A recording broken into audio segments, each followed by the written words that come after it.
selaku pihak swasta lainnya. Dalam peristiwa tertangkap tangan ini, KPK juga mengamankan sejumlah barang bukti dengan total nilai 6,38 miliar dengan rincian sebagai berikut.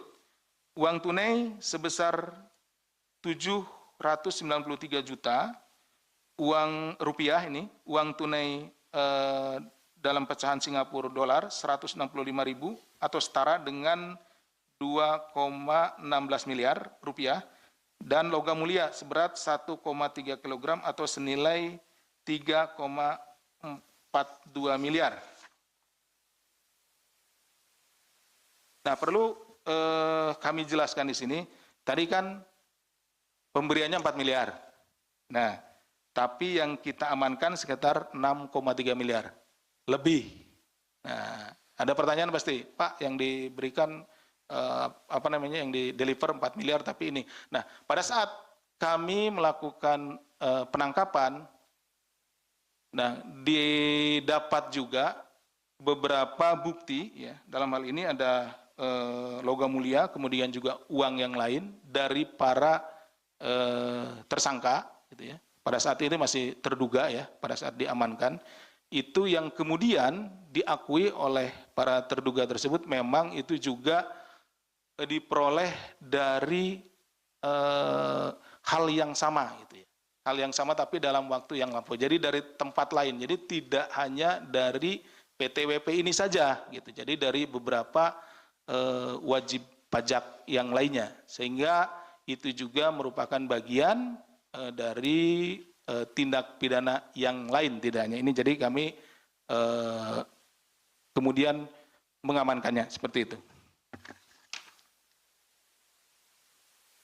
Selanjutnya, dalam dugaan tindak pidana korupsi terkait pemeriksaan pajak di lingkungan KPP Madya Jakarta Utara periode 2001-2006, setelah dilakukan pemeriksaan intensif pada tahap penyelidikan dan telah ditemukan unsur dugaan peristiwa pidananya, maka perkara ini naik ke tahap penyidikan yang kemudian setelah ditemukan kecukupan alat bukti, KPK menetapkan 5 orang tersangka sebagai berikut. Jadi setelah para penyelidik, kemudian penyidik meyakini bahwa ada peristiwa pidananya, dalam hal ini peristiwa pidana korupsi, kemudian dinaikkan ke penyidikan.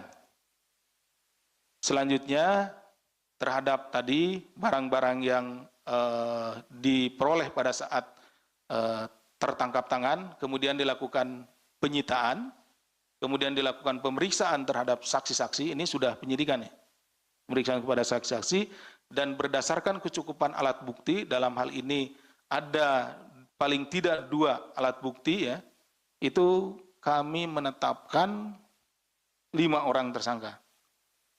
Yang pertama saudara DWB selaku Kepala KPP Madya Jakarta Utara, yang kedua saudara AGS selaku Kepala Seksi Pengawas dan Konsultasi KPP Madya Jakarta Utara, yang ketiga saudara ASB selaku tim penilai di KPP Madya Jakarta Utara, yang keempat saudara ABD selaku konsultan pajak, dan yang kelima saudara EY selaku staf PTWP. KPK selanjutnya melakukan penahanan terhadap para tersangka untuk 20 hari pertama sejak tanggal 11 hari ini sampai dengan 30 Januari 2026. Penahanan dilakukan di Rumah Tahanan Negara, Cabang Gedung Merah Putih KPK. Atas perbuatan terhadap saudara ABD dan saudara EY selaku pihak pemberi disangkakan telah melanggar ketentuan pasal 5 ayat 1 huruf A atau huruf B pasal 13 Undang-Undang Nomor 31 Tahun 99 sebagaimana telah diubah dengan Undang-Undang Nomor 20 Tahun 2001 tentang pemberantasan tindak pidana korupsi, junto pasal 20 Undang-Undang Nomor 1 Tahun 2023 tentang Kitab Undang-Undang Hukum Pidana KUHP yang baru. Sementara terhadap saudara DWB, saudara AGS, dan saudara ASB selaku pihak penerima disangkakan telah melanggar ketentuan pasal 12 huruf A atau huruf B atau pasal 12 huruf B besar gratifikasi Undang-Undang Nomor 31 Tahun 99 tentang pemberantasan tindak pidana korupsi sebagaimana telah diubah dengan Undang-Undang Nomor 20 Tahun 2001 tentang perubahan atas Undang-Undang Nomor 31 Tahun 99 tentang pemberantasan tindak pidana korupsi atau pasal 606 ayat 2 Undang-Undang Nomor 1 Tahun 2026 tentang penyesuaian pidana, junto pasal 20 Undang-Undang Nomor 1 Tahun 2023 tentang Kitab Undang-Undang Hukum Pidana KUHP terbaru. Jadi rekan-rekan, karena perkara ini terjadi dalam masa transisi, terjadinya di bulan Desember. Kemudian dilakukan penangkapan, tertangkap tangannya di bulan Januari, ya, setelah tanggal 2. Artinya KUHP-nya baru, KUHP-nya juga baru. Jadi ada masa transisi, sehingga digunakan pasal-pasal pada undang-undang yang lama dan kemudian juga undang-undang yang baru. Selanjutnya tentunya kami dari Komisi Pemberantasan Korupsi dari Kedeputian Penindakan akan berkoordinasi dan berkomunikasi dengan Kedeputian Pencegahan untuk melakukan pencegahan dan juga perbaikan sistem pada KPP Madya di Jakarta Utara, dan akan berkomunikasi dengan Dirjen Pajak pada khususnya.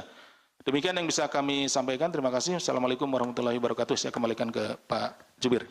Waalaikumsalam. Baik, terima kasih Pak Deputi yang telah menjelaskan secara lengkap terkait dengan penangkapan para terduga pelaku tindak pidana korupsi berkaitan dengan pemeriksaan pajak di lingkungan Direktorat Jenderal Pajak Kementerian Keuangan, di mana KPK kemudian menetapkan 5 orang sebagai tersangka, yaitu Saudara DWB selaku Kepala KPP Madya Jakarta Utara, AGS selaku Kepala Seksi Pengawasan dan Konsultasi atau Waskon KPP Madya Jakarta Utara, Saudara ASB selaku tim penilai di KPP Madya Jakarta Utara, Saudara ABD selaku konsultan pajak, dan juga Saudara EY selaku staf PT WP, yang selanjutnya kepada para tersangka dilakukan penahanan untuk 20 hari ke depan, mulai hari ini 11 Januari hingga tanggal 30 Januari 2026. Baik teman-teman media, sebelum kita masuk ke dalam sesi tanya jawab, kami akan menampilkan barang bukti yang disita dalam kegiatan tertangkap tangan ini.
Barang bukti yang ditampilkan pada kesempatan ini yaitu uang tunai dalam bentuk rupiah senilai 793 juta rupiah, kemudian uang tunai dalam bentuk dolar Singapura senilai 165.000 atau setara dengan 2,16 miliar. Yang ketiga, barang bukti dalam bentuk logam mulia seberat 1,3 kilogram atau senilai dengan nominal 3,42 miliar rupiah. Barang bukti ini diamankan dari sejumlah pihak. Yang pertama dari AGS, yang kedua diamankan dari ASB, kemudian DWP, HRT, dan juga Saudara EY.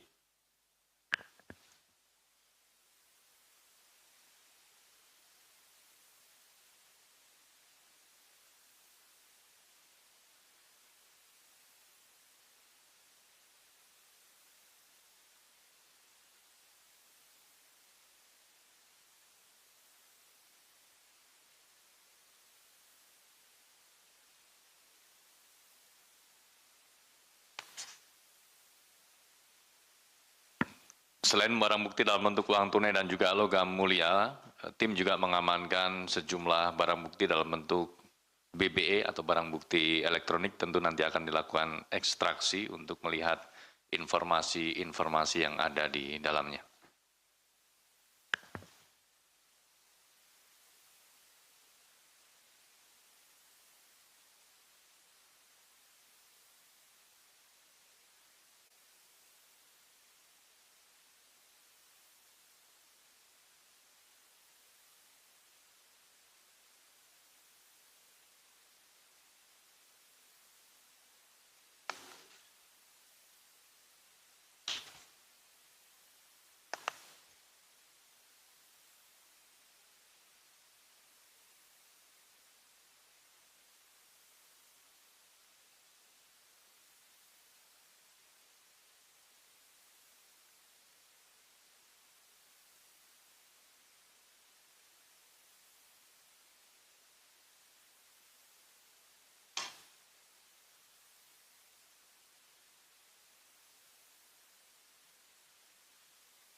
Baik,